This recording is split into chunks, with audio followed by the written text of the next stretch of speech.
Konnichiwa minasang, napakasaya nga ng linggo natin guys kasi natapat namang umulan ng snow at eto nga yung naging ganap namin.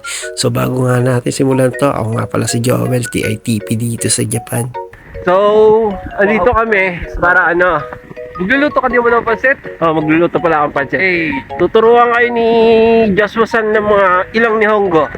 Joshua-san, Benkyo tayo ngayon Benkyo. Ang tawag sa nihongo yung snow. Yuki! Yuki. Alam niyo na. Yung puno. Moku. Moku. Puno. Moku. Yung lupa. Uy! Malam. Uy! Ang lupa sa Nihongo guys ay suna. Yung bato. Bato. Wala. Ishi guys. Ishi. Yung bato sa Nihongo. Alam sa akin. Yung ugat. Yung ugat na puno. Wala. Hindi ko alam.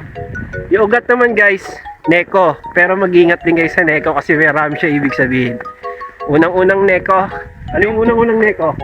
Neko? Oh. Yung ano? Pusa guys, pusa. Pangalawang neko guys, yung kartilya. O itcherin siya. Neko din tawag doon. Tapos ugat ng puno. Neko po yan. Yan mga konting alam namin sa Nihongo ni Joshua-san.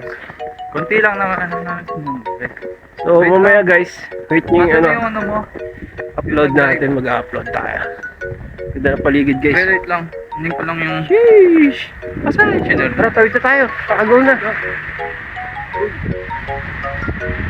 So, lumakad kami siguro guys ng mga apat na kanto mula sa bahay nila Joshua para makapaggala kami rito sa may Kowen sa Katsu Gozai Arena. Ang vlog na lang tayo, pauwi na tayo. Hindi nga namin na-expect guys na ulan ng snow dito kasi nga sa ating ang Ibaraki hindi talaga siya madalas umuulan ng snow, pero ngayon napakaganda, tignan mo naman, di ba? Napakaganda, abroad feels like. Kaya ako nga sa'yo, tuparin mo na yung mga pangarap mo, huwag kang patulog-tulog dyan, di ba? Ganapan mo na yung mga mga will mo sa buhay. Tignan mo ako dati, totoo lang, okay talaga ako sa mga nakakilala sa akin. Napakagulo kong bata, as in, lalo na nung high school ako.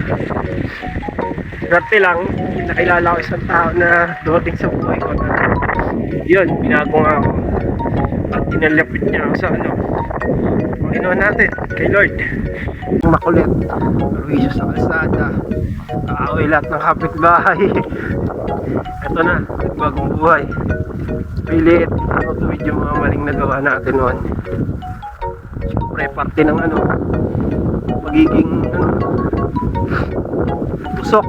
Pero hindi ko naman sinasabi na pare-pareho tayo, no? Kasi nga, meron din naman talagang matitinang tao.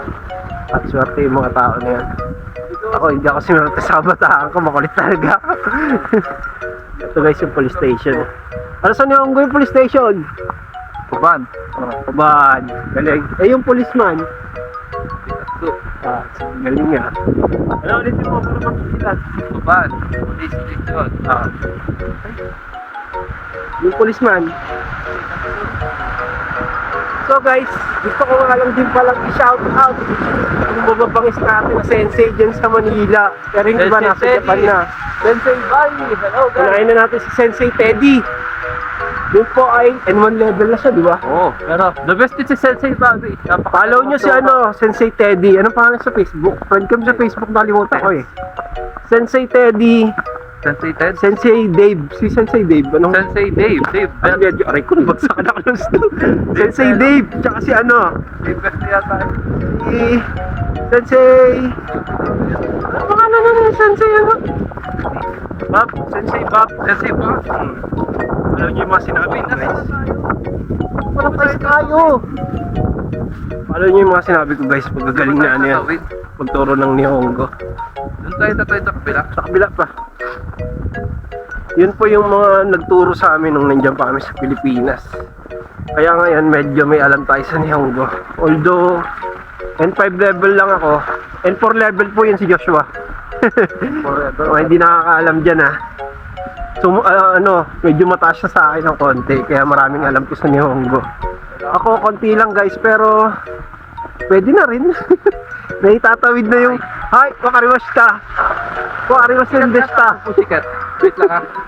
Basta kapag hindi mo maintindihan guys, sabihin mo lang, Hi, wakarimashita deshita. Sigurado mababato ka kalapon, kaya gagawin yun, joke lang yan. So fast forward guys, yan nga yung naging ganap natin yung linggo. Gumala lang kami dalawa ni Joshua. Kinagabihan nga, ay ito, niyaya ko naman mag-inom tong mga kasama ko, mga senpai ko. Tapos bumawi rin agad sila sa akin. So ayun nga, naganda sila ng pagkain. Nag-food trip nga kami dyan kasi nga malapit na rin talaga umuwi senpai natin yan. Si Uto yung nakikita nyo sa video na yan.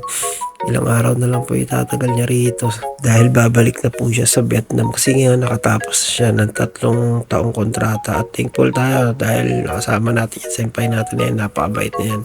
Tinuro niya rin sa atin yung mga diskarte sa trabaho.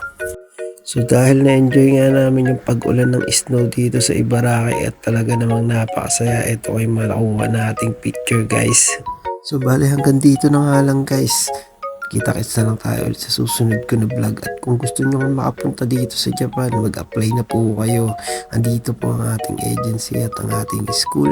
Andito na rin ang mga taong kailangan nyong hanapin para makapunta kayo dito sa Japan. Chikaimade, sayonara, soshigo, shicho, arigatou gozaimashita.